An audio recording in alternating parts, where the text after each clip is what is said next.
back to Everyday Diesel. I'm your host, Jordan. Gonna have a driveway day here. Might be a driveway day or two, depending on how much it rains. It's gonna work in between the rain. Got a couple things I want to do to the race truck in this video. There should be a good little wrenching video. Got a couple things to do here. Got a part to install. I got a part to replace, and I have to redo my transmission cooler lines going from the transmission to the cooler that's in the bed, because during this,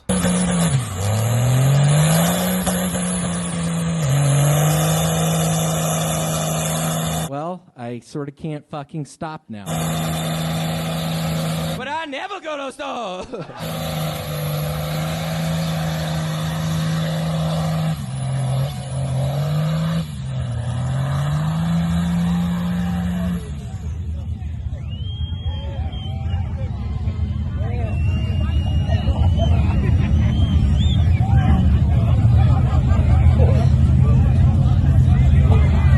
Towards the end of that burnout, it decided to chuck a cooler line off of the front fitting on the transmission.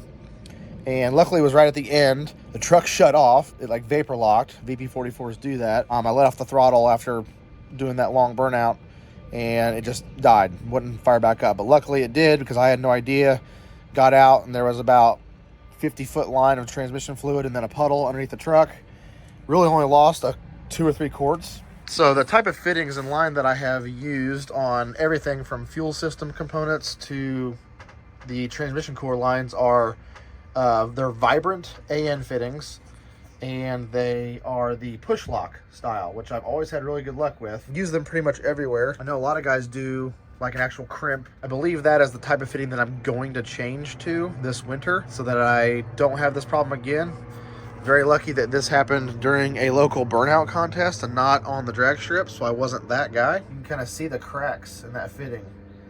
I just don't think it likes getting super hot and then cooling back off so many times. I mean, by super hot, I'm talking, 180 max. Transmission never sees really over 180. Over here on the fuel side, these have been there longer than that has, and these are perfect.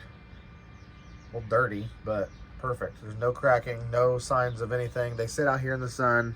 My truck is not garage kept, but these look like crap. Went ahead and bought 20 more feet of Dash 6 Vibrant push lock style hose.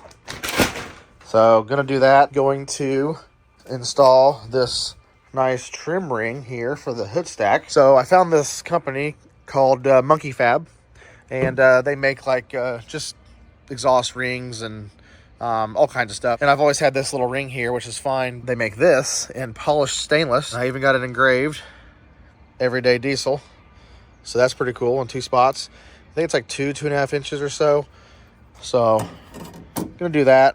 I think it's gonna look a little better. Just gonna hide the 4-inch pipe that sticks up out of there about 1 inch. And I'm wondering if it might also prevent from getting so much black soot all over the hood. Probably won't, but as you can tell, this thing is filthy. And finally, I have this new to me intercooler. One in here, it doesn't leak, but it is pretty full of grime. You can kind of see there, and it gets even worse down here. Let me try to, you can see that bottom row is just full of stuff. Bottom 2 rows, really. And it's harder, see, in some areas you can't even see through it. I think it's mainly from the factory fan just throwing oil. You know, this truck does have 340,000 miles on it. So put in a new intercooler. If nothing else, it's going to look better, you know, and that's fine.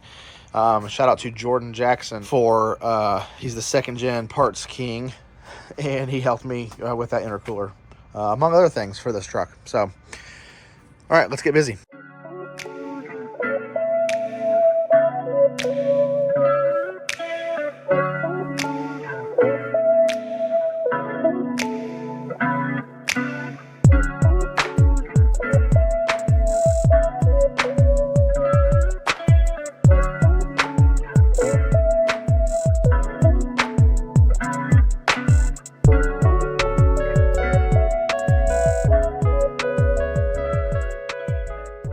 The rain won't stop us, so that came out pretty cool. Really like how polished it is. Hopefully it stays like that. I really like how Everyday Diesel. Shout out to Monkey Fab for they turned this around with engraving and all in like, I think 2 days, maybe 3. So that's pretty awesome. Now on to the intercooler. And what's lame about that is I got to drain coolant because you got to remove the radiator to be able to pull the intercooler out. So not a big deal, just extra steps. Let's get at it.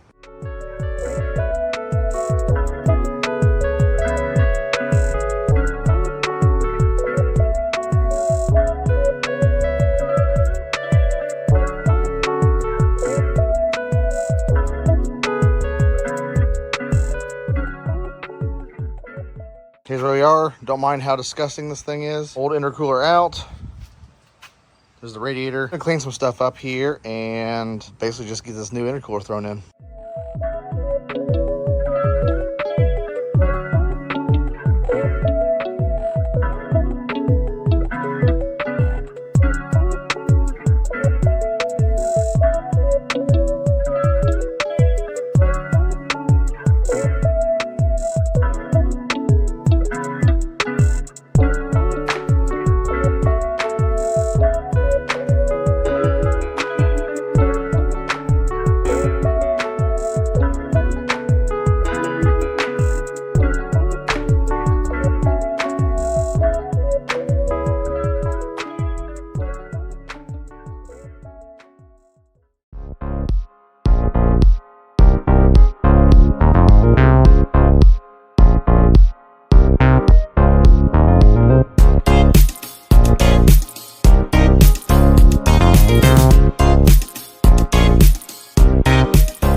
Okay, got the new intercooler all installed. Got everything put back together.